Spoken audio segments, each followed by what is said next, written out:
រាជរដ្ឋាភិបាលកំណត់ឋានន្តរស័ក្តិមន្ត្រីនគរបាលជាតិបន្តវេនប្រធាននាយកដ្ឋាននិងស្នងការកំណត់ត្រឹមផ្កាយមួយយោងលិខិតលេខ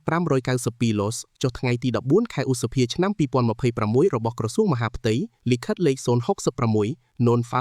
026 សចំណោះចុះថ្ងៃទី21 ខែឧសភាឆ្នាំ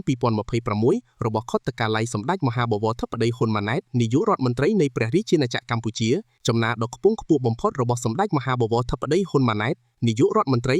នៃព្រះរាជាណាចក្រកម្ពុជាចុះថ្ងៃទី19 ខែឧសភាឆ្នាំ2026រាជរដ្ឋាភិបាលយល់ព្រមជាគោលការណ៍កំណត់ឋានន្តរស័ក្តិមន្ត្រីនគរបាលជាតិបន្តវេនស្របតាមមុខតំណែងនីមួយៗ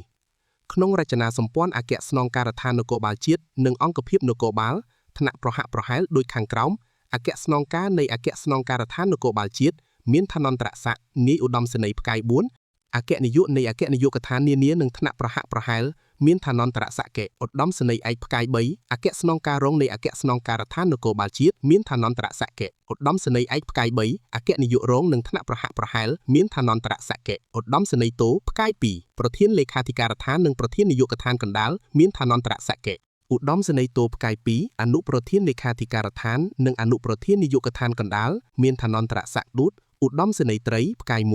ប្រធាននាយកដ្ឋានស្នងការនៃស្នងការដ្ឋាននគរបាលរាជធានីខេត្តនិងថ្នាក់ប្រហាក់ប្រហែលមានឋានន្តរស័ក្តិឌូតឧត្តមសេនីយ៍ត្រីផ្កាយ1អនុប្រធាននាយកដ្ឋានស្នងការរងនៃស្នងការដ្ឋាននគរបាលរាជធានីខេត្ត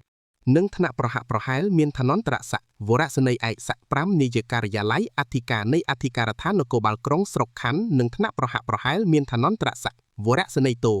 នាយរងការិយាល័យអធិការរងនៃអធិការដ្ឋាននគរបាលក្រុងស្រុកខណ្ឌនិងថ្នាក់ប្រហាក់ប្រហែលមានឋានន្តរស័ក្តិវរសេនីយ៍ត្រីនា